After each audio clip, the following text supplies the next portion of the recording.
ચૈત્ર નવરાત્રિમાં રોજ સાંજે અને સવારે સાંભળો દેવી કવચ. દેવી કવચ સાંભળતા પહેલાં કોમેન્ટમાં તમારી કુળદેવીનું નામ જરૂરથી લખવું અને વિડીયોના અંત સુધી જોડાયેલા રહેવું. હવે આપણે દેવી કવચનો પાઠ શરૂ કરીશું. ઓમ ચંડિકા દેવીને નમસ્કાર. માર્કંડેયજીએ કહ્યું, હે પિતામહ, જે આ સંસારમાં પરમ ગોપનીય અને મનુષ્યનું બધી રીતે રક્ષણ કરનારું છે અને જેને તમે અત્યાર સુધી બીજા કોઈ સામે પ્રગટ ન કર્યું હોય એવું કોઈ સાધન મને કહી બતાવો. બ્રહ્માજી બોલ્યા, હે બ્રાહ્મણ, એવું સાધન તો એકમાત્ર દેવીનું કવચ જ છે, જે ગોપનીય કરતાં પણ પરમ ગોપનીય, પવિત્ર તથા બધા પ્રાણીઓ ઉપર ઉપકાર કરનારું છે. હે મહામુનિ, તે તમે ધ્યાનથી સાંભળો. દેવીની 9 મૂર્તિઓ છે. તેમને નવદુર્ગા કહે છે. તેમના અલગ અલગ નામો બતાવવામાં આવે છે. પહેલું નામ શૈલપુત્રી છે, બીજું નામ બ્રહ્મચારિણી છે, ત્રીજું ચંદ્રઘંટાના નામે પ્રસિદ્ધ છે, ચોથી મૂર્તિને કુષ્માંડા કહે છે, પાંચમી દુર્ગાનું નામ સ્કંદમાતા છે, છઠ્ઠી દુર્ગાનું નામ કાત્યાયની છે, સાતમું સ્વરૂપ કાલરાત્રિ, આઠમું સ્વરૂપ મહાગૌરી અને નવમી દુર્ગા એટલે સિદ્ધિદાત્રી. આ બધા નામ વેદ ભગવાન દ્વારા કહેવાયા છે. જ્યારે કોઈ મનુષ્ય અગ્નિથી સળગી રહ્યો હોય, યુદ્ધ ભૂમિમાં શત્રુઓથી ઘેરાઈ ગયો હોય, કોઈ સંકટમાં ફસાઈ ગયો હોય તથા કોઈ ભયથી ડરી ગયો હોય અને જો તેણે મા દુર્ગાનું શરણ લીધું હોય, તેનું ક્યારેય કોઈ અમંગળ થતું નથી. યુદ્ધના સમયે મુશ્કેલી હોવા છતાં પણ તેને કોઈ વિપત્તિ ઉદ્ભવતી નથી. તેને શોક, દુઃખ અને ભય પ્રાપ્ત થતા નથી. જેમણે દેવીનું ભક્તિપૂર્વક સ્મરણ કર્યું છે તેમનો અભ્યુદય નક્કી છે. હે દેવી, જેઓ તમારું ચિંતન કરે છે તેમનું તમે ચોક્કસ કલ્યાણ કરો છો, તેમનું તમે ચોક્કસ રક્ષણ કરો છો. ચામુંડા દેવી પ્રેત ઉપર આરૂઢ થયેલા હોય છે અને વારાહી દેવી પાડા પર સવારી કરે છે. ઐન્દ્રી દેવીનું વાહન ઐરાવત હાથી છે. વૈષ્ણવી દેવી ગરુડ પર આવે છે અને માહેશ્વરી દેવી આખલા પર આરૂઢ થયેલા છે. કૌમારી દેવીનું વાહન મોર છે. વિષ્ણુપ્રિય લક્ષ્મી દેવી કમળ પર વિરાજમાન છે અને તેમના હાથમાં લાલ કમળ છે. આખલા પર આરૂઢ થયેલ દેવી ઈશ્વરીએ શ્વેત વસ્ત્ર ધારણ કરી રાખ્યા છે. બ્રાહ્મી દેવી હંસ પર બેઠેલા છે અને બધા જ આભૂષણો ધારણ કર્યા છે. આ બધી દેવીઓ માતાઓ યોગ શક્તિઓથી સંપન્ન છે, જેઓ અનેકવિધ આભૂષણો પહેરવાથી શોભે છે. તેમણે અનેક રત્નો ધારણ કર્યા છે, ક્રોધથી ભરેલી છે અને ભક્તોનું રક્ષણ કરવા રથમાં બેઠેલી છે. આ દેવીઓના હાથમાં શંખ, ચક્ર, ગદા, શક્તિ, હળ, મુસળ, ખેટક, તોમર, કુહાડી, દોરડું, કુંત, ત્રિશૂળ અને ઉત્તમ પ્રકારના ધનુષ્ય ધારણ કરેલા છે. દૈત્યોના શરીરનો નાશ કરવો અને ભક્તોને અભયદાન આપવું, દેવતાઓનું હિત કરવું એ તેમના શસ્ત્ર ધારણનો ઉદ્દેશ છે. મહારૌદ્ર રૂપ, અત્યંત ઘોર પરાક્રમી, મહાબલી અને મહા ઉત્સાહયુક્ત હે દેવી, તમે મહાન ભયનો નાશ કરનારા છો. તમને મારા નમસ્કાર છે. તમારી સામે જોવું પણ મુશ્કેલ છે. શત્રુઓનો ભય વધારનારા હે જગદંબિકા, મારું રક્ષણ કરો. પૂર્વ દિશામાં ઐન્દ્રી દેવી મારું રક્ષણ કરે.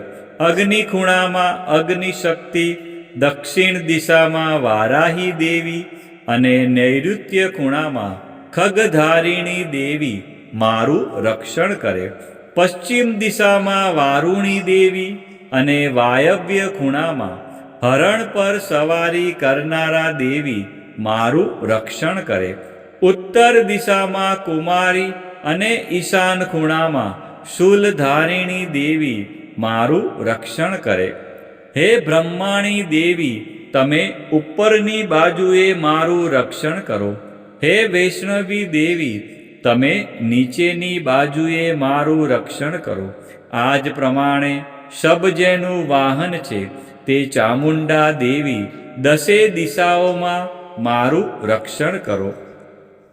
જયા દેવી આગળની બાજુએ અને વિજયા દેવી પાછળની બાજુએ રક્ષણ કરે.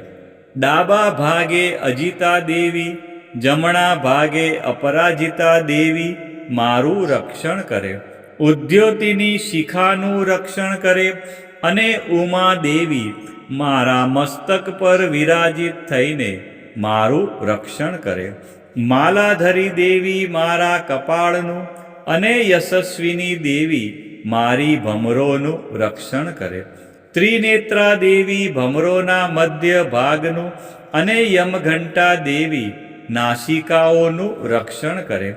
શંખિની દેવી બંને આંખોના મધ્ય ભાગનું રક્ષણ કરે અને દ્વારવાસીની દેવી કાનોનું રક્ષણ કરે. કાલિકા દેવી ગાલોનું તથા સાંકરી દેવી કાનોના મૂળ ભાગોની રક્ષા કરે.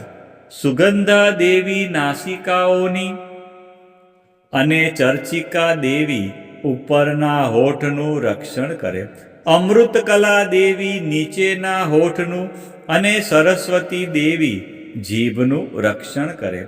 કૌમારી દેવી મારા દાંતનું અને ચંડિકા દેવી કંઠ ભાગનું રક્ષણ કરે.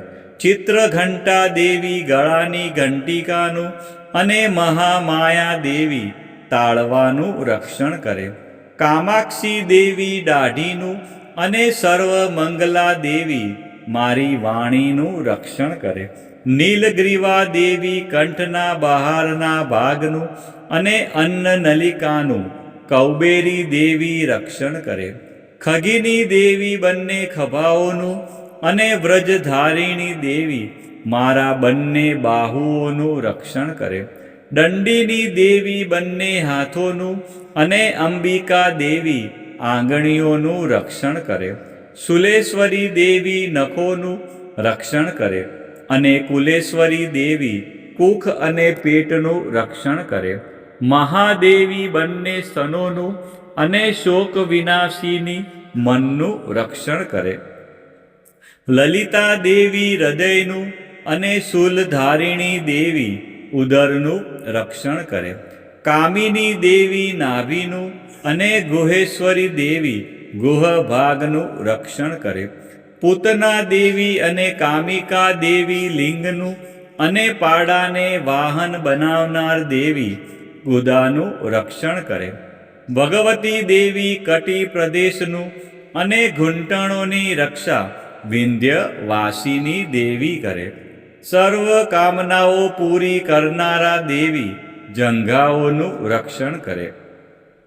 નારસિંહી દેવી પિંડીઓનું રક્ષણ કરે. તૈજસી દેવી બંને પગોના પૃષ્ઠ ભાગનું રક્ષણ કરે. શ્રીદેવી પગોની આંગળીઓનું અને તલવાસીની દેવી પગના તળિયાનું રક્ષણ કરે. પોતાની વિકરાળ દાઢોથી ભયંકર દેખાતા કરાલી દેવી નખોનું અને ઉદ્વ કેશીની દેવી વાળનું રક્ષણ કરે. કૌબેરી દેવી રૂવાંટીના છિદ્રોનું અને વાઘેશ્વરી દેવી ત્વચાનું રક્ષણ કરે. પાર્વતી દેવી રક્ત મજ્જા વસા માંસ, હાડકાં અને મેદનું રક્ષણ કરે.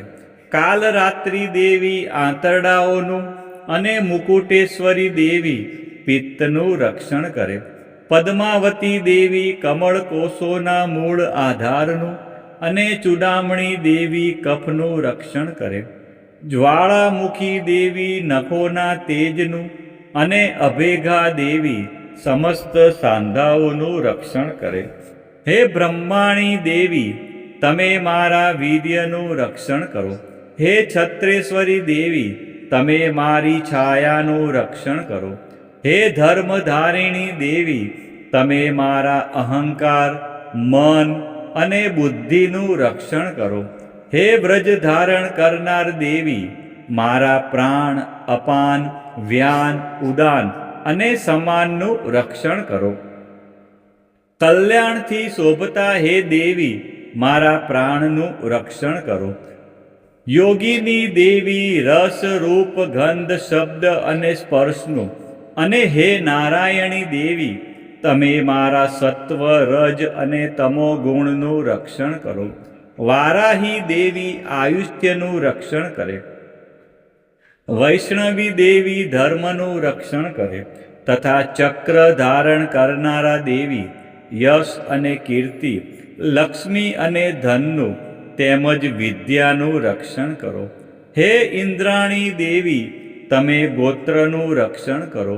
હે ભૈરવી દેવી, તમે મારી પત્નીનું રક્ષણ કરો. હે ચંડિકા દેવી, તમે મારા પશુઓનું રક્ષણ કરો. હે મહાલક્ષ્મી દેવી,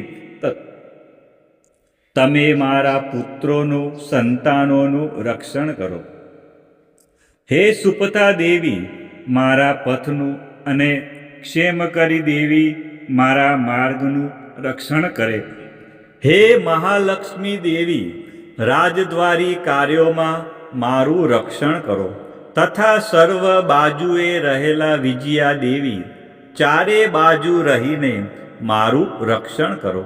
હે દેવી, જે સ્થાન દેવી કવચમાં કહેવાયું નથી અને તેથી રક્ષણ વિનાનું છે, તે બધા સ્થાનો તમારા વડે સુરક્ષિત થાય, કારણ કે તમે વિજયશાલિની અને પાપનાશીની છો. મનુષ્ય પોતાના શરીરનું ભલું ઈચ્છતો હોય તો તેણે દેવી કવચનો પાઠ કર્યા વિના એક ડગલું પણ ભરવું નહીં. દેવી કવચનો પાઠ કરીને જ યાત્રા કરવી. દેવી કવચના પાઠથી બધી બાજુથી સુરક્ષિત થયેલો મનુષ્ય જ્યાં જ્યાં જાય છે ત્યાં ત્યાં તેને ધન લાભ થાય છે તથા સઘળી કામનાઓ પર વિજય પ્રાપ્ત થાય છે. તે જે અભિષ્ટ વસ્તુનું ચિંતન કરે છે તેને તે અચૂકપણે પ્રાપ્ત કરી લે છે. તે મનુષ્ય આ પૃથ્વી ઉપર અતુલ ઐશ્વર્ય પામે છે. દેવી કવચથી રક્ષાયેલો મનુષ્ય નિર્ભય થઈ જાય છે. યુદ્ધમાં તેમનો પરાજય થતો નથી તથા તે ત્રણેય લોકમાં પૂજનીય બને છે. આ દેવી કવચ દેવતાઓને પણ દુર્લભ છે. જે આ દેવી કવચનો દરરોજ 3 સંધ્યાએ શ્રદ્ધાપૂર્વક પાઠ કરે છે તેની દૈવી કલા પ્રાપ્ત થાય છે તથા તે ત્રણેય લોકમાં પરાજિત થતો નથી. એટલું જ નહીં, તે અપમૃત્યુથી રહિત થઈને 100 કરતાં પણ વધુ વર્ષ જીવે છે. દેવી કવચ ધારણ કરનાર મનુષ્યની રાજા તરફથી સન્માન અને વૃદ્ધિ થાય છે. આ દેવી કવચ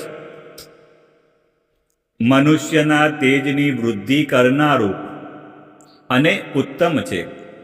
આ દેવી કવચનો પાઠ કરનારો મનુષ્ય પોતાની કીર્તિથી શોભા પામીને પૃથ્વી ઉપર પોતાના સુયશ સાથે સાથે વૃદ્ધિ પામે છે. જે પહેલા દેવી કવચ કરીને સપ્તસતી ચંડી પાઠ કરે છે તેની જ્યાં સુધી વન પર્વત હોય ત્યાં સુધી તે આનંદથી યુક્ત આ પૃથ્વી ઉપર રહે છે. તેના પુત્રો પૌત્રો સંતાન પરંપરા બનેલી રહે છે. પછી દેહાંત થતાં તે મનુષ્ય મહામાયાની કૃપાથી નિત્ય પરમપદને પામે છે, જે દેવતાઓને પણ દુર્લભ છે. તે સુંદર દિવ્ય રૂપ ધારણ કરે છે અને કલ્યાણ શિવની સાથે આનંદનો ભાગી બને છે. પ્રિય ભક્તજનો, ચૈત્ર માસની નવરાત્રિમાં મા ભગવતીની આરાધનામાં દેવી કવચનું વિશેષ મહત્વ છે. કવચ એટલે રક્ષણ કરનારું કવચ. આ પાઠ દ્વારા મા દુર્ગાના વિવિધ સ્વરૂપો આપણા શરીરના દરેક અંગ અને જીવનના દરેક ડગલાનું રક્ષણ કરે છે. ઋષિ માર્કંડેયજી દ્વારા વર્ણવેલ આ દેવી કવચનો જો નિત્ય પાઠ કરવામાં આવે તો મનુષ્ય નિર્ભય બને છે અને તેના જીવનમાં સુખ શાંતિનો ઉદય થાય છે. આજના આ વિડીયોમાં આપણે સંપૂર્ણ દેવી કવચનો પાઠ સાંભળ્યો. તમે ભક્તજનો વિડીયોના અંત સુધી જોડાયેલા રહ્યા અને મા અંબાના આ પરમ કલ્યાણકારી સ્ત્રોતનો ચૈત્ર માસની નવરાત્રિમાં લાભ લીધો. બોલો શ્રી અંબે માત કી જય, ચામુંડા માત કી જય, ખોડિયાર માત કી જય, મહાકાળી માત કી જય, ઉમિયા માત કી જય, બહુચર માત કી જય, વારાહી માત કી જય, વાઘેશ્વરી માત કી જય, જોગણી માત કી જય. આ જ પ્રમાણે ચૈત્ર માસની નવરાત્રિમાં રોજ સવારે અને સાંજે દેવી કવચનો પાઠ કરવો અથવા અવશ્ય સાંભળવો.